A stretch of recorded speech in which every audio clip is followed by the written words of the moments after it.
Welcome to commerce spread the CS. आज के इस वीडियो में हम डिस्कस करने वाले हैं एमकॉम सेकेंड सेमेस्टर का एक पेपर है business ethics and corporate governance, उसका यूनिट नंबर 1। इसके पहले वाले वीडियो में कॉरपोरेट गवर्नेंस क्या होता है ये हम ऑलरेडी डिस्कस कर चुके हैं। यहाँ पे डिस्कस करेंगे कि बिजनेस एथिक्स क्या होता है, व्यावसायिक नैतिकता क्या होती है। इस वीडियो में आप देखेंगे बिजनेस एथिक्स मीनिंग क्या है, उसकी विशेषताएं क्या हैं, आवश्यक क्यों है हमारे व्यवसाय के लिए, एथिक्स और वैल्यूज़ में क्या डिफरेंसेस हैं, वर्क एथोस क्या होता है, इंडियन एथोस कौन कौन से हैं, चाहे क्या है, उसकी मीनिंग पढ़ेंगे, उसके प्रिंसिपल्स पढ़ेंगे और इंडियन एथोस कहाँ पे फोकस करता है ये देखेंगे। सोर्सेज ऑफ एथिक्स क्या है और कोड ऑफ एथिक्स क्या है, कोड ऑफ एथिक्स में मीनिंग और उसकी गाइडलाइंस क्या क्या हैं, ये सारी चीज़ें देखेंगे। तो सबसे पहले स्टार्ट करते हैं हम आपके एथिक्स जानने से पहले हम कुछ चीज़ें समझ लेते हैं। और जब आप एथिक्स पढ़ते हैं तो हमेशा कुछ अप्रोचेज़ हैं जिसको दिमाग में रखते हैं। आता है आपका वैल्यू न्यूट्रलिटी, मतलब मूल्य तटस्थता। जैसे मान लीजिए मैं वेजिटेरियन हूँ, तो मेरे लिए क्या है, अगर आप नॉन वेज खाते हैं तो मुझे कोई फ़र्क नहीं पड़ता है, कोई दिक्कत नहीं है, वो आपकी चॉइस है, आपकी पर्सनल चॉइस है, आपको खाना है तो खाइए। अब मान लीजिए मैं वेजिटेरियन हूँ और आप सामने से आके कह रहे हैं अरे क्या घास फूस खाते रहते हो, तो वो क्या है, मूल्य तटस्थता नहीं है। क्यों नहीं है? क्योंकि मैं दूसरे के मूल्य का, जैसे आप मेरे से मिलते हैं तो कहते घास फूस खाती रहती है, तो आप दूसरे के मूल्य की रिस्पेक्ट नहीं कर रहे हैं। तो अगर कोई कुछ कहता है आपसे तो आप उस चीज़ की रिस्पेक्ट करिए, एकदम न्यूट्रल होकर के सामने वाले को सुनिए। अगर आपको लगता है कि कुछ उस पर बोल सकते हैं तो आप कुछ बोलिए, लेकिन विदाउट हर्टिंग अदर सेंटिमेंट्स, किसी के सेंटिमेंट्स को बिना हर्ट किए उन चीज़ों को सुना जाए। एक होता है रीजनिंग माइंड, मतलब अपना दिमाग पूरा ओपन करके हर एक चीज़, हर एक एस्पेक्ट को बढ़िया से समझ करके उसके बाद बिहेव करिए। तार्किक दिमाग बोल सकते हैं आप, सोचने समझने की पूरी क्षमता रहे। एक आता है बैलेंसिंग माइंड, यानी कि जो आपका माइंड है वो संतुलित रहे। हर एक एस्पेक्ट पे आप अपने वैल्यूज़ की रिस्पेक्ट करें, उसके साथ साथ दूसरे की वैल्यूज़ को भी रिस्पेक्ट करें। वैल्यू क्या होता है, एथिक्स क्या होता है, अभी हम लोग नेक्स्ट स्लाइड्स में पढ़ने वाले हैं। बस मैं बता रही हूँ कि जब आप एथिक्स पढ़ना स्टार्ट करिए तो कुछ चीज़ों को ध्यान में रखिए। आप अपने आप को न्यूट्रल लेके चलिएगा, तटस्थ होके चलिएगा। अगर आपके कुछ सेंटिमेंट्स हैं तो सामने वाले के भी हैं। अगर वो कुछ कहता है तो पहले शांति से उसकी बातों को सुनिए, धैर्य से सुनिए उन चीज़ों को, दिमाग का पूरा प्रयोग करिए और उसके साथ साथ अपने दिमाग को बैलेंस करने का काम करिए। फिर अब आते हैं हम लोग नैतिकता पर। नैतिकता से आशय क्या होता है कि एक व्यक्ति, किसी भी व्यक्ति का जो आंतरिक गुण है, उसकी जो इंटरनल कैरेक्टरिस्टिक्स हैं, उसके इंटरनल फीचर्स हैं, मैंने बताया कि सब्जेक्टिव होता है। तो अगर मैं विश्वास करती हूँ तो वो मेरे अंदर से आता है, बाहर से मुझे कोई फोर्स नहीं कर सकता किसी चीज़ पे विश्वास करने के लिए। जैसे अगर कोई बस में चढ़ा और कोई बुज़ुर्ग इंसान है तो मैं उसके लिए अगर खड़ी हो जा रही हूँ तो वो मेरे अंदर से आया है। मैं विश्वास करती हूँ कि मेरे वैल्यूज़, मेरे एथिक्स ये कहते हैं कि मुझे खड़ा हो जाना चाहिए, उनको बैठने के लिए जगह दे देनी चाहिए। तो ये क्या है, किसी भी व्यक्ति का आंतरिक गुण है जो अपने व्यवहार में वो प्रकट करता है। ये टर्म जो एथिक्स है वो आया था आपका ग्रीक वर्ड एथोस से, जिसका मतलब होता है कैरेक्टर, हिंदी में इसको बोलते हैं चरित्र। ये क्या बताता है, एथिक्स हमारे बिहेवियर का एक स्टैंडर्ड होता है। स्टैंडर्ड मतलब प्रमाप होता है जो हमें बताता है कि क्या चीज़ें हम करेंगे तो वो सही है, क्या चीज़ें करते हैं तो वो गलत है। Means the standard for Morli right और रॉन्ग, सही और गलत आचरण का प्रमाप होता है या माप होता है आपका एथिक्स। ये हिंदी और इंग्लिश दोनों में दिया हुआ है, आप नोट डाउन कर लीजिएगा, शॉर्ट नोट बनाते चलिएगा। ये आपके 15 मार्क्स का वो जो एग्ज़ाम होता है, मिड टर्म एग्ज़ाम, वो उसमें हेल्प करेगा। ये स्वामी विवेकानंद जी का एक कोट रखा हुआ है इसके अंदर। वो एथिक्स को मानते हैं कि eternal principle of truth is ethics, सत्य का शाश्वत सिद्धांत नैतिकता है। वेबस्टर डिक्शनरी के according the principle of conduct governing and individual और अ ग्रुप, यानी कि एक व्यक्ति या फिर एक समूह को नियंत्रित करने वाला आचरण क्या कहलाता है? नैतिकता कहलाता है। यानी कि एक पर्सन कैसा बिहेव करेगा, एक ग्रुप ऑफ इंडिविजुअल किस तरीके से बिहेव करेंगे, वो जो सिद्धांत का पालन करते हैं उसको हम लोग क्या बोलते हैं? नैतिकता बोलते हैं। अब आप संक्षेप में आप कह सकते हैं कि नैतिकता उन सिद्धांतों और सिद्धांतों को संदर्भित करती है, नियमों या सिद्धांतों को संदर्भित करती है जो किसी व्यक्ति को सही या गलत के बारे में बताता है। एथिक्स क्या होता है? रूल्स होते हैं या प्रिंसिपल्स होते हैं जो एक पर्सन को बताते हैं क्या चीज़ें सही हैं, क्या चीज़ें नहीं सही है, आपको किस तरीके से बिहेव करना चाहिए। अब हम लोग पढ़ रहे हैं बिजनेस एथिक्स। एथिक्स हो सकता है एक आध दो लाइन में पूछ दे, चाहे आप जब बिजनेस एथिक्स के बारे में डिफाइन करते हैं तो थोड़ा सा लिखें, लेकिन मेन आपका फोकस होना चाहिए कि बिजनेस एथिक्स क्या है। यानी कि जब आप एथिक्स को, जैसे आप इकोनॉमिक्स पढ़ते थे तो एक होता है इकोनॉमिक्स, एक होता है मैनेजरियल इकोनॉमिक्स। दोनों में अंतर पता था? ना पता हो तो इकोनॉमिक्स मतलब एक ऐसा सब्जेक्ट है जो हमें बताता है कि सीमित साधनों में, लिमिटेड रिसोर्सेज में अनलिमिटेड वांट्स को किस तरीके से पूरा करके सेटिस्फाई करेंगे। मैनेजरियल इकोनॉमिक्स क्या है? इकोनॉमिक्स का ही एक अप्लाइड फॉर्म है जो बताता है कि मैनेजमेंट इकोनॉमिक्स का यूज करके किस तरीके से डिसीजंस ले सकता है, व्यवसाय में अपनी वृद्धि कर सकता है। वैसे ही आपका बिजनेस एथिक्स है। एथिक्स क्या बताता है? कि आपको कैसा व्यवहार करना चाहिए। बिजनेस एथिक्स बताता है कि एक व्यवसाय को कैसा व्यवहार करना चाहिए। यहाँ पे लिखा है business ethics is applied form of ethics. व्यवसायिक नैतिकता नैतिकता का एक व्यवहारिक रूप है। जब आप व्यवहार में लेके आते हैं, अगर एक इंडिविजुअल लेके आता है व्यवहार में तो उसकी वैल्यूज़ हम लोग कहते हैं, चाहे उसका व्यवहार कहते हैं। और जब यही एथिक्स एक व्यवसाय व्यवहारिक रूप में लेके आता है तो उसको हम लोग कहते हैं व्यवसायिक नैतिकता। एक डेफिनेशन छोटी सी, मतलब ये इंग्लिश में बहुत बड़ा सा डेफिनेशन दिया हुआ है, अगर राइट डाउन आपको करना होगा तो कर लीजिएगा नोट्स में। बस शॉर्टकट में इतना आप समझ लीजिए कि जब भी कोई व्यवसाय सही और गलत को लेकर के चलता है, क्या चीज़ें उसके लिए सही हैं, क्या उस चीज़ें उसके स्टेक होल्डर्स के लिए गलत रहेंगी, क्या चीज़ें उसके एम्प्लॉयज़ के लिए सही हैं, क्या गलत हैं, उसको किस तरीके से अपने एम्प्लॉयज़ को ट्रीट करना चाहिए, वो सारी चीज़ें उसकी नैतिकता में आती हैं, उसके एथिक्स में आते हैं। हिंदी और इंग्लिश आप नोट डाउन करते चलिएगा। नेक्स्ट है बिजनेस एथिक्स की विशेषताएं। तो सबसे पहला है डिफाइंस कोड ऑफ कंडक्ट। आचार संहिता को परिभाषित करता है। अब आचार संहिता क्या होता है? आचार संहिता आप समझ सकते हैं कि एक गोल्डन रूल है, मतलब कि कुछ रूल्स और रेगुलेशंस बना दिए हैं जिसके अकॉर्डिंग हम हमेशा काम करेंगे, तो उसको बोलते हैं हम लोग आचार संहिता। अगर आप एथिक्स को फॉलो करते हैं तो कुछ रूल्स और रेगुलेशंस बनाए होंगे, उन्हीं रूल्स और रेगुलेशंस को फॉलो करके आप बिजनेस को कर रहे होंगे। तो ये बताता है आपको कि जब आप बिजनेस कर रहे होंगे तो क्या आपको नहीं करना है, किस तरीके से आप ग्रोथ कर सकते हैं, किस तरीके से आप लोगों का भला कर सकते हैं, वेलफेयर कर सकते हैं। तो ये आचार संहिता को परिभाषित करता है। दूसरा है प्रोटेक्ट सोशल ग्रुप, सामाजिक समूह की सुरक्षा करता है।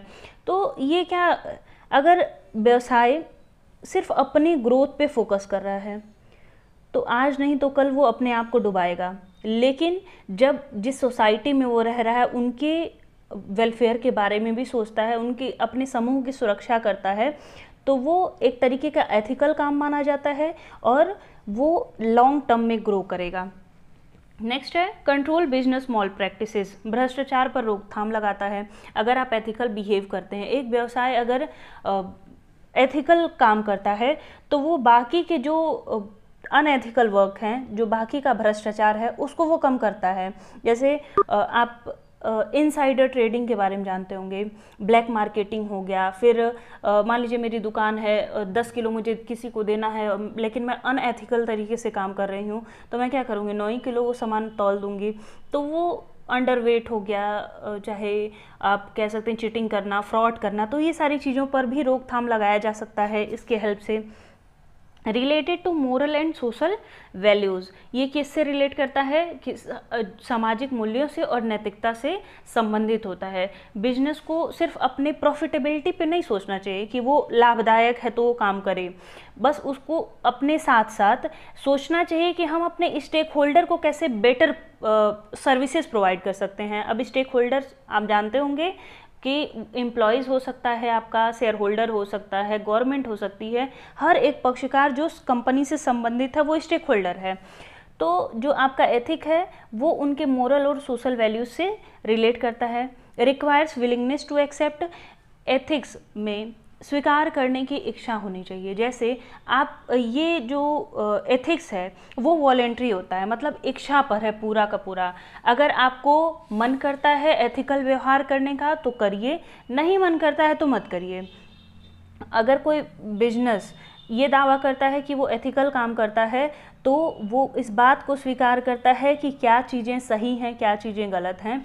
तो ये पूरा का पूरा एक्सेप्ट करने पे डिपेंड करता है, वॉलेंट्री इन नेचर होता है। क्रिएट्स गुड इमेज, अगर आप एथिकल तरीके से काम करते हैं, जैसे अगर आप बहुत अच्छे तरीके से व्यवहार करते हैं तो लोग भी बोलते हैं कि अरे ये बहुत बढ़िया, अच्छा, बहुत ही अच्छा बच्चा है। और वैसे ही कंपनी के साथ भी होता है, अगर वो एथिकल काम करती है, अगर पूरे जितने भी स्टेक होल्डर्स हैं उनके बेटरमेंट पे काम करती है तो उसका गुडविल अच्छा बनता है। और अगर गुडविल बनता है तो आपको पता होगा कि वो हमारे फ्यूचर ग्रोथ में काम आता है। नेक्स्ट है प्रोवाइड्स लॉन्ग रन सर्वाइवल, दीर्घ अवधि में लाभदायक होता है। अगर किसी पर है तो उसकी इमेज अच्छी बनती है, इमेज अच्छी बनती है तो ये किस में हेल्प करता है, आपके लॉन्ग टर्म ग्रोथ में हेल्प करता है। तो ये इसकी विशेषताएं हो गई। नेक्स्ट पॉइंट है आपका need importance of business ethics, किसी भी व्यवसाय में एथिक्स के क्या महत्व हैं। सबसे पहला, अगर आपको विशेषता समझ में आया है तो ये ऑटोमेटिक समझ में आने लगेगा। भ्रष्टाचार पर रोक। दूसरा पॉइंट है अच्छे संबंध बनाना, जब एथिकल आप व्यवहार करेंगे तो एम्प्लॉयज़ के साथ भी अच्छा व्यवहार करेंगे, वो किस तरीके से कंपनी को कितने लाभदायक हैं, जितने वो लाभदायक होंगे आप सोचेंगे कि हम उनको भी सर्विसेज उतनी अच्छी प्रोवाइड करें, तो अच्छे संबंध बनते हैं। इम्प्रूव्स कस्टमर सेटिस्फेक्शन, ग्राहक संतुष्टि में सुधार होता है। जैसे अगर आप फेयर प्राइसेस लेते हैं, उचित मूल्य चार्ज करते हैं, उचित मूल्य चार्ज करने का मतलब क्या है कि आप अपने व्यवसाय को एथिक्स के साथ चला रहे हैं, एथिकल हैं आप, तो जो कस्टमर है वो आपका ज़्यादा सेटिस्फाई होगा। अगर आप क्वालिटी अच्छा देते हैं तो ग्राहक आपका अधिक संतुष्ट होता है। तो ये हो सकता है इंक्रीज प्रॉफिटेबिलिटी, अगर आपका ग्राहक संतुष्ट है तो वो क्या करेगा, आपके यहाँ से प्रोडक्ट खरीदेगा तो आपकी लाभदायकता में वृद्धि होगी। Better decision making, better decision making Hindi type वो गलत हो गया है, इसमें होगा अच्छे निर्णय। तो अच्छे निर्णय लेने के लिए अगर आप एथिक्स, आपको पता है कि हमारे व्यवसाय के लिए क्या सही है क्या गलत है, तो आप हमेशा कोशिश करेंगे कि मैं अच्छे से अच्छा डिसीज़न लूं जिसकी वजह से मेरी कंपनी की लाभदायकता में वृद्धि हो। लाभदायकता में कब वृद्धि होगी, जब हमारे स्टेक होल्डर्स, हर एक पक्षकार जो कंपनी से जुड़ा हुआ है वो संतुष्ट है। तो अच्छे डिसीजन लेने के लिए बिजनेस एथिक्स लाभदायक होता है। नेक्स्ट है प्रोटेक्शन ऑफ सोसाइटी, समाज की सुरक्षा करने के लिए। और सबसे लास्ट है build trust and loyalty, internally हो जाए चाहे एक्सटर्नली, यानी कि आंतरिक एवं बाह्य विश्वास। जितने भी लोग जुड़े हुए हैं कंपनी से, कुछ पर्सन ऐसे होंगे जो एक बिजनेस से इंटरनली जुड़े होंगे। इंटरनली में हो सकता है आपका एम्प्लॉई, आपके शेयर होल्डर्स हो सकते हैं, मैनेजमेंट हो सकता है। वहीं एक्सटर्नली में गवर्नमेंट हो सकती है, आपके सप्लायर्स हो सकते हैं। तो अगर आप व्यवसाय अपना एथिक्स के साथ करते हैं तो इन लोगों के साथ आप ट्रस्ट और लॉयल्टी भी बिल्ड करते हैं। आई होप आपको यहाँ तक सारी चीज़ें समझ में आई हों। कोई डाउट होगा तो बाद में पूछ लीजिएगा। नेक्स्ट आपका पॉइंट है वैल्यूज़ वर्सेस एथिक्स, यानी कि मूल्य और नैतिकता में आप एक तुलना कर रहे हैं, एक अध्ययन कर रहे हैं। तो जो वैल्यूज़ हैं वो बताते हैं कि आपके लिए, यानी कि एक पर्सनल लेवल पे इस चीज़ को आप रिलेट करिएगा खुद से कि आपके लिए क्या इम्पॉर्टेंट है, क्या आपके लिए बहुत ज़्यादा महत्वपूर्ण है, ये आपके मूल्य आपको बताते हैं। जैसे इस समय पे आपका पढ़ना आपके लिए बहुत ही ज़्यादा इम्पॉर्टेंट है। क्यों इम्पॉर्टेंट है? कुछ लोग को बहुत अच्छा नंबर चाहिए होता है, कुछ लोग को चाहिए कि अगर 55% एबव पाएंगे तो फिर अगर पीजी में मेरा 55% एवब रहेगा तो मैं नेट का एग्ज़ाम दे सकता हूँ। कुछ लोग को इसी फील्ड में जाना रहेगा, एजुकेशन के फील्ड में ही जाना रहेगा। कुछ लोग का चल रहा होगा कि अगर अच्छा यूजी और पीजी बढ़िया से कर लेते हैं तो फिर बैंकिंग फील्ड में हम अप्लाई कर सकते हैं विद गुड परसेंटेज। तो वो आपके लिए क्या आवश्यक है ये क्या बताएगा, आपके मूल्यों को बताएगा। एथिक्स क्या बताएगा कि आपके लिए आवश्यक तो है लेकिन उसमें से क्या सही है। पढ़ रहे हैं आप लेकिन पता नहीं कौन सा पढ़ाई कर रहे हैं, तो ये आपके राइट या रॉन्ग होने के एथिक्स फोकस करता है उसमें। यहाँ पे है दूसरा point, what should I achieve, यानी कि एक पर्सन को क्या अचीव करना है, उसको किस तरीके से काम करना है, ये बताता है आपका आपके वैल्यूज़। लेकिन एथिक्स क्या बताता है, आपको अचीव जो करना है वो करिए, लेकिन उस अचीवमेंट के लिए आपके लिए क्या सही एक्शन है, किस तरीके से आप काम करेंगे तो वो सही रहेगा, वो करेक्ट रहेगा। Differ from person to person, जाहिर सी बात है कि कुछ लोग पढ़ रहे होंगे कुछ और वैल्यूज़ के साथ, कुछ लोग पढ़ रहे होंगे कि वो सोच रहे होंगे कि एथिक्स पढ़ने में मज़ा आ रहा है, थोड़ा सा जानने की कोशिश कर रहे होंगे कि अच्छा ये साइकोलॉजी हमारा किस तरीके से काम करता है, अगर हम एथिकल व्यवहार करेंगे तो कितना मज़ा आएगा, चाहे लोग मेरे बारे में बहुत अच्छा बोलेंगे। तो कुछ लोग इस वैल्यू के साथ पढ़ रहे होंगे, कुछ लोग ऐसे पढ़ रहे होंगे कि एक सब्जेक्ट है इसको पढ़ करके ख़त्म करना है। तो हर एक पर्सन के अपने अपने वैल्यूज़ होते हैं, और जो एथिक्स होता है, अगर किसी को इमोशनली हर्ट करना आपके लिए गलत है तो वो सबके लिए यूनिवर्सली गलत है। तो एथिक्स हमें मतलब यूनिवर्सल है एक तरीके से, मतलब अगर आपके लिए कोई चीज़ गलत है तो दूसरे के लिए भी गलत होगा। और जो वैल्यूज़ होते हैं वो हमेशा आपको मोटिवेट करते हैं आपको अपने लक्ष्य को प्राप्त करने के लिए, क्योंकि यहाँ पे सबसे पहला पॉइंट क्या था कि आपके लिए आवश्यक क्या है, what is important for you and what should you want to achieve, यहाँ पे फोकस करता है। लेकिन एथिक्स क्या बताता है कि ठीक है भैया तुम्हारे लिए इम्पोर्टेंट जो है वो है, लेकिन उसके साथ साथ तुम ध्यान दो कि तुम्हारे लिए सही क्या है। अगर आपके उद्देश्यों को प्राप्त करने में कुछ थोड़ा सा गलत भी आ रहा है तो एथिक्स क्या करता है, आपको रोकने का काम करता है कि नहीं उस काम को मत करना, तुम काम तो करोगे, तुम अचीवमेंट तुमको मिल जाएगा लेकिन वो गलत है। तो ये जो वैल्यूज़ हैं वो आपको मोटिवेट करते हैं आगे बढ़ने के लिए, लेकिन जो एथिक्स होते हैं वो थोड़ा सा आपको रोकते हैं। तब ये नहीं कहेंगे कि आप अपने वैल्यूज़ को पकड़ के चलिए, एथिक्स को किनारे करिए क्योंकि वो आपको रोक रहा है, आपके लिए कॉन्स्टेंट बन रहा है। तो ऐसा कुछ नहीं है, बस ये होता है कि थोड़ा सा कॉन्स्टेंट्स की तरह काम वो करने लगता है। आई होप यहाँ तक सारी चीज़ें समझ में आई हों। नेक्स्ट है आपका वर्क एथोस, कार्य लोकाचार। कार्य लोकाचार मतलब होता है कि आप जब काम करने जाएंगे तो आपको एक ड्राइविंग फोर्स होता है कि आप काम करेंगे ही क्यों, मतलब अगर आप पढ़ रहे हैं तो क्यों पढ़ेंगे, यही होता है आपका वर्क एथोस। मतलब एक कर्मचारी अगर कंपनी में आ रहा है, कोई काम कर रहा है तो वो क्यों कर रहा है, उसको क्या चीज़ें ऐसी हैं जो प्रेरित कर रही हैं, जो उसको बोल सकते हैं कि एक कर्मचारी को संस्था से जोड़ क्या रहा है। कुछ लोग होते हैं जो अपने काम पे जाते हैं और उसको बोरियत बताते हैं, चाहे उनको प्रेरणा नहीं मिल पाती है उस काम को करने में, चाहे उनको मज़ा नहीं आ रहा होता उस जॉब को करने में, तो वो कनेक्ट नहीं कर पा रहे होते हैं, मानसिक स्थिति उनकी ऐसी नहीं रहती है कि वो अपनी संस्था से कनेक्ट कर पाएँ। तो उनका वर्क एथोस जो होता है वो वीक होता है, यानी कि कार्य करने के वो जो मोटिवेटिंग फैक्टर्स होते हैं वो वीक होते हैं।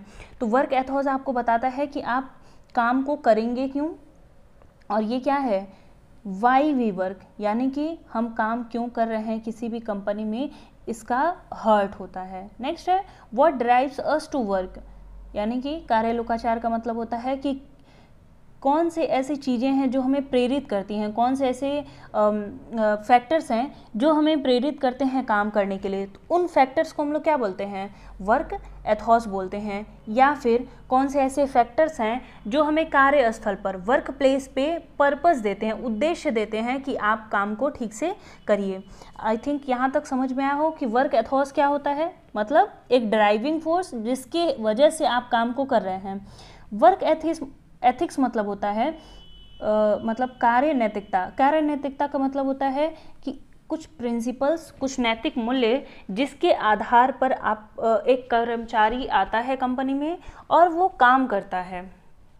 जैसे बिजनेस एथिक्स होता है वैसे कर्मचारियों के लिए भी एथिक्स है, उसको हम लोग बोलते हैं वर्क एथिक्स। नेक्स्ट यहाँ पे ये आप खुद से पढ़ लीजिएगा कि जब काम आप करने जाते हैं तो क्या क्या चीज़ें हैं जो आपको एक कर्मचारी के लिए एथिकल होती हैं। नेक्स्ट है आपका इंडियन एथोस, भारतीय लोकाचार। भारतीय लोकाचार जैसे वर्क एथोस क्या बताता है आपको कि आप काम को क्यों करेंगे, वैसे ही जो इंडियन एथोस हैं वो बताते हैं कि जब हम बिजनेस को, जो हमारे एंशिएंट बुक्स हैं, जो हमारी गीता हो गया, उपनिषद हो गया, बाइबल हो गया, कुरान हो गया, इन सब के में जो प्रिंसिपल्स दिए गए हैं उनको फॉलो करके जब हम कंपनी को मैनेज करते हैं उसको हम लोग बोलते हैं इंडियन एथोस। जैसे आप हमारा जो गीता है उसमें बोला गया है कि आप कर्म प्रधान बनिए।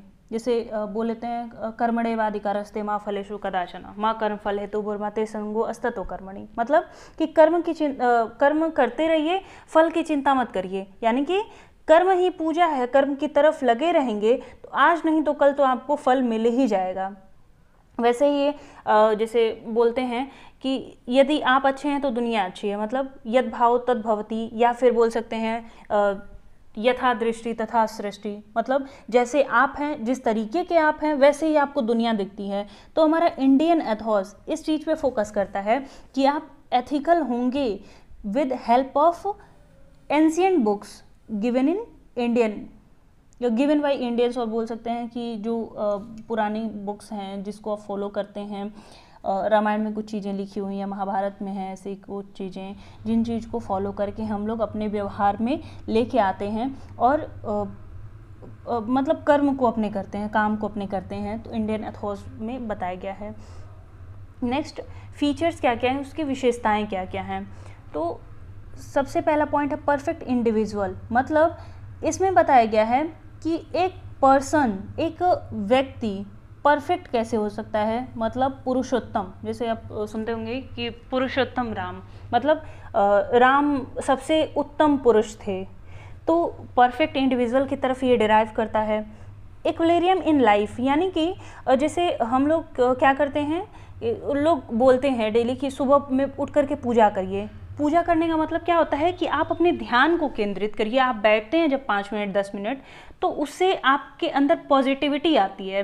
जब आप मंदिर में बैठिए, चाहे मस्जिद में बैठिए, चर्च में जाते हैं, तो वहाँ पे क्या होता है कि कुछ लोगों की होप होती है, कुछ लोगों का क्या बोल सकते हैं कि जितने भी लोग आते हैं किसी न किसी होप के साथ आते हैं, कुछ उम्मीद के साथ आते हैं, और उम्मीद से अधिक पॉजिटिव चीज़ कुछ नहीं है। इसीलिए ऐसा हमारे साथ ऐसा फील होता है कि जब भी आप मंदिर में जाते हैं तो लगता है कि सब कुछ शांत हो गया है, बहुत ही अच्छा लग रहा है। तो हमारा जो इंडियन एथोस है वो हमें इक्विलिब्रियम इन लाइफ, मतलब अपने जीवन के प्रति तटस्थ होने के लिए प्रेरित करता है। नेक्स्ट है इंडिविजुअल सेंट्रलिटी, मतलब जो इंडिविजुअल है वो क्या है, फाउंडेशन है। किसी भी काम को करने के लिए अगर आप तत्पर हैं तो आप लोगों को अपने साथ जोड़ सकते हैं, आप उसमें आगे बढ़ सकते हैं। टीम वर्क, अगर आप खड़े हो गए तो आप क्या कर सकते हैं, लोगों को एक साथ जोड़ करके और अचीव कर सकते हैं कुछ चीज़ें। टीम वर्क, कोऑपरेशन मतलब होता है बोल सकते हैं आप कि एक दूसरे का सहयोग करना। नेक्स्ट है ह्यूमन वैल्यूज़। हमारे इंडियन एथोस में हमेशा दिखाया गया है कि आप थोड़े न्यूट्रल रहिए, जो सामने वाला बोलता है विदाउट हर्टिंग देम, आपको आसानी से उनको सुनना चाहिए, आप चीज़ों को एक्सेप्ट करने की कोशिश करिए। डिग्निटी ऑफ वर्क, यानी कि ये हम मूवीज़ में भी बहुत ज़्यादा सुनने को मिलता है, मतलब एक बहुत ही बढ़िया डायलॉग है, कोई भी काम छोटा या बड़ा नहीं होता। तो हमारे जो इंडियन एथोस हैं वो इसी बात पे फोकस करती हैं कि हर एक वर्क बराबर है, अगर वो कर्मचारी चपरासी के पद पे है चाहे वो मैनेजमेंट के पद पर है, वो दोनों के दोनों पे आपको रिस्पेक्ट करनी चाहिए। कोई भी काम इन्फीरियर या फिर कोई भी काम सुपीरियर नहीं है। पेइंग द यूनिवर्सल डेट, यानी कि जो इंडियन एथोस हैं वो कहते हैं कि अगर आप नेचर से कुछ ले रहे हैं तो रिटर्न में भी उनको कुछ दीजिए। अगर आप जैसे एक पेड़ काटते हैं तो 10 पेड़ लगाइए। नेक्स्ट है नॉलेज एंड विजडम, यानी कि ज्ञान बोल सकते हैं कि जो इंडियन एथॉर्स हैं वो ज़्यादातर फोकस करते हैं कि एक पर्सन के इनर, मतलब आप बोल सकते हैं इंटरनल नॉलेज पे। जैसे पहले के लोग क्या करते थे, योगा करते थे, बहुत लंबी लंबी तपस्याएं करते थे, पता नहीं कितने कितने साल तक का, तो वो उनके अंदर से वो ज्ञान उभरता था। और आज लोग योगा पे फोकस कर रहे हैं, लेकिन हमारे पूर्वज पता नहीं कितने सालों से योगा को ही अपना सब कुछ मान के चलते थे। उनको लगता था कि जो नॉलेज है वो हमारे अंदर ही है, बस हमको उसको निकालना है, जैसे आत्मा को परमात्मा से मिलाना हो गया। तो ये सब इंडियन एथॉर्स में बताया गया है। तो ये इसकी विशेषताएं हो गई। नेक्स्ट है प्रिंसिपल्स क्या क्या हैं। तो अगर पिछला आपने पढ़ा होगा तो मतलब ये वाला जो वीडियो अगर अच्छे से समझ में आया होगा तो प्रिंसिपल्स को खुद ही आप समझ सकते हैं कि अपने आप को जानिए। जो इंडियन एथॉर्स हैं वो फोकस करता है कि नो योर सेल्फ, मतलब अगर आप मेडिटेशन करते हैं, तो ये मैं अपना एक्सपीरियंस बता रही हूँ। जब आप मेडिटेट करते हैं तो जो कनेक्शन है खुद का खुद से वो आप स्ट्रॉन्ग करते हैं। तो मेडिटेट करिए। इंडिविजुअल डेवलपमेंट, अगर जो इंडियन एथॉर्स है आपका, जो भारतीय लोकाचार है, वो एक व्यक्तित्व के विकास पे बात करता है। अगर आप खुद का विकास करते हैं तो आप समाज का विकास कर सकते हैं। सेल्फ मैनेजमेंट, यानी कि स्वयं का प्रबंधन करना, और सेल्फ डेवलपमेंट, क्योंकि अगर एक व्यक्ति खुद का विकास नहीं कर सकता है तो वो किसी का विकास नहीं कर सकता है। तो ये 4 इसके प्रिंसिपल्स हैं। नेक्स्ट है इंडियन एथॉर्स किस पे फोकस करता है। तो जो इंडियन एथॉर्स हैं आपके, वो मेनली 3 चीज़ों पे फोकस करते हैं, और भी चाहें तो आप अपने वर्ड्स में बना सकते हैं, लेकिन मुझे इतना मिला है तो मैंने इंक्लूड कर दिया है। सबसे पहला है knowledge is not power, character is real power, यानी कि जो इंडियन एथॉर्स है वो फोकस करता है कि ज्ञान शक्ति नहीं है, लेकिन जो आपका चरित्र है वो वास्तविक शक्ति है। दूसरा है inner resources are more powerful than outer resources, यानी कि जो आपके अंदर है, जो आपके आंतरिक संसाधन है, वो किसी भी बाह्य संसाधन से बहुत ही अधिक शक्तिशाली हैं। It is based on Indian scriptures and it provides eternal knowledge, यानी कि जो इंडियन एथॉर्स हैं वो किस पे बेस्ड हैं, जो हमारे शास्त्र हैं, जो बहुत पुरानी किताबें हैं, उस पे आधारित है, और ये हमें शाश्वत ज्ञान देता है, यानी कि ऐसा ज्ञान प्रदान करता है जिसकी कोई सीमा नहीं है, जो बहुत ही लंबे अरसे तक रहने वाली है इस दुनिया में। आई होप यहाँ तक सारी चीज़ें आपको समझ में आई हों। कोई डाउट होगा तो आप पूछ लीजिएगा बाद में। नेक्स्ट है आपका सोर्सेज ऑफ एथिक्स, यानी कि नैतिकता के स्रोत क्या क्या हैं। तो नैतिकता के सबसे पहला स्रोत होता है जेनेटिक, यानी कि आनुवंशिकता। किसी के अंदर कुछ अगर गुडनेस है, अगर उसके अंदर कोई अच्छाई है, तो सबसे पहले वो अच्छाई आती है, बहुत सारी अच्छाइयाँ हमारी होती हैं जो हमारे पूर्वजों से मिली हुई हैं, हमारे माता पिता से मिली हुई हैं, हमारे दादा परदादा से मिली हुई हैं, तो आनुवांशिक होता है। कुछ एथिक्स हमारे अंदर हमारे धर्म के अकॉर्डिंग आते हैं। जो धर्म हमारा होता है वो प्राइमरी फोकस करता है कि हम हमेशा जब सोसाइटी में रहते हैं, जिस सिस्टम में रहते हैं, उनके लिए अच्छा ही काम करें। दूसरा होता है फिलोसफिकल सिस्टम, दार्शनिक प्रणाली। जैसे कुछ लोग होते हैं जब वो काम करते हैं तो उनको उसमें आनंद आता है, जैसे आप किसी की हेल्प करें। कुछ लोग होते हैं कि उनको किसी की बुराई करने में मज़ा आता है, तो वो उनके लिए है। और कुछ लोग होते हैं जब वो अच्छा करते हैं किसी के लिए तो उनको बहुत ही ज़्यादा अच्छा लगता है। कुछ लोग ऐसे होते हैं कि सामने वाले को सुपीरियर दिखा करके, कुछ अच्छा फील करा करके उनको खुद को बहुत अच्छा लगता है। तो ये क्या है, दार्शनिक प्रणाली है कि हमारे अंदर ये चीज़ें जनरेट होती हैं। नेक्स्ट है कल्चरल एक्सपीरियंस, जिस संस्कृति में हम रहते हैं वहाँ से अनुभव करते हैं, वो हमारे अंदर नैतिकता का प्रसार करते हैं, चाहे हमारे अंदर वो नैतिकता को लेके आते हैं। नेक्स्ट होता है द लीगल सिस्टम, यानी कि कानूनी प्रणाली। जो एथिक्स हमारे अंदर इन 4 से 5 से डेवलप नहीं होता है वो कानून हमारे अंदर कर देता है, क्योंकि सबसे रफ अप्रॉक्सीमेशन अगर कुछ रहता है, मतलब रफ कह सकते हैं आप कि अगर आप ये नैतिकता वाले काम नहीं करेंगे तो कानून आपको पनिश कर सकता है। तो कुछ चीज़ें जब हम लोग घर से और अपने धर्म से, अपनी संस्कृति से नहीं सीखते हैं तो कानून हमें वो चीज़ें सिखा देता है। आई होप यहाँ तक सारी चीज़ें समझ में आई हों। नहीं समझ में आएगा कुछ तो पूछ लीजिएगा आप। आज का लास्ट टॉपिक है आपका कोड ऑफ एथिक्स, यानी कि आचार संहिता। आचार संहिता समझने से पहले एक चीज़ समझते हैं, जैसे आप सुने होंगे जब इलेक्शंस आते हैं तो लोग कहते हैं आचार संहिता लागू हो गया है। आचार संहिता मतलब क्या होता है कि एक ऐसा नियम, एक ऐसी प्रणाली जो आपको क्या बताता है, किसी भी व्यक्ति को, किसी भी पर्सन को ये बताता है कि आपको कैसा व्यवहार करना है, बिहेव कैसा करना है, यानी कि रूल्स और रेगुलेशंस जो एक पर्सन के व्यवहार को नियंत्रित करती हैं, पर्सन के व्यवहार को कंट्रोल करती हैं। अब थोड़ा सा इलेक्शन वाले पॉइंट ऑफ व्यू से हम इस चीज़ को समझ लेते हैं कि क्या होता है ये। तो जैसे जब इलेक्शंस आते हैं तो कुछ रूल्स और रेगुलेशंस बना दिए जाते हैं कि आपको किसी को धन का प्रलोभन नहीं देना है, मतलब किसी को लालच नहीं दे करके और इलेक्शंस में वोट नहीं लेने हैं। बोला जाता है कि आप बैड एडवर्टाइजमेंट नहीं कर सकते हैं, किसी पे फालतू के कमेंट्स नहीं कर सकते हैं, आप किसी को उत्पीड़ित नहीं कर सकते हैं, मतलब कोरेजन नहीं कर सकते हैं सामने वाले पर, और उससे ज़बरदस्ती का वोट नहीं ले सकते हैं। ये रूल्स और रेगुलेशंस क्यों बनाए जाते हैं? ताकि जो इलेक्शंस हो रहे हैं वो अच्छे से हो सकें और सोसाइटी के लिए जो हम अच्छा सोच रहे हैं उसके अकॉर्डिंग काम हो सके। तो यहाँ से आपको क्या समझ में आया कि जो आपका एथिक्स है, जो कोड ऑफ एथिक्स है, वो क्या है? एक कम्युनिकेशन है, कम्युनिकेशन का एक टेक्निक है जहाँ पर लोगों को रूल्स और रेगुलेशंस बताए जाते हैं कि आपको एक प्रॉपर बोल सकते हैं इन्वायरमेंट में कैसा बिहेव करना है। तो वो रूल्स और रेगुलेशंस आपका कोड ऑफ एथिक्स बताता है, आचार संहिता बताता है। आचार संहिता आप जो एक कंपनी के बाह्य हितधारक हो गए चाहे आंतरिक हितधारक हो गए, यानी कि इंटरनल और एक्सटर्नल स्टेक होल्डर्स हो गए, उन लोगों को सूचित करता है, उन लोगों को बताता है कि आपको कंपनी में कितना महत्व दिया जाता है। आई थिंक थोड़ा सा इंट्रोडक्शन इसका यहाँ तक समझ में आया हो आपको कि क्या है कोड ऑफ एथिक्स। तो कोड ऑफ एथिक्स यहाँ से आप फिर से डेफिनेशन इसकी दे सकते हैं। A code of ethics sets out an organisation's ethical guidelines and best practices to follow for honesty, integrity and professionalism। यानी कि जो कोड ऑफ एथिक्स है वो क्या है?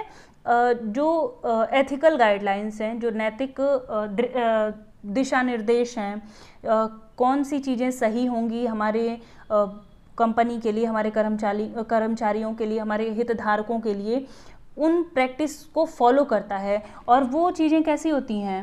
ऑनेस्टी के साथ और इंटीग्रिटी के साथ। हिंदी में इसकी डेफिनेशन दी हुई है, आप पढ़ लीजिएगा इसको। क्या है ये? यह उन नियमों का समूह है जो किसी व्यक्ति या संगठन में पालन किए जाने वाली जिम्मेदारियों और उचित प्रथाओं को रेखांकित करता है, यानी कि आउटलाइन करता है उन रूल और रेगुलेशंस को जो एक कंपनी को चलाने के लिए आवश्यक हैं।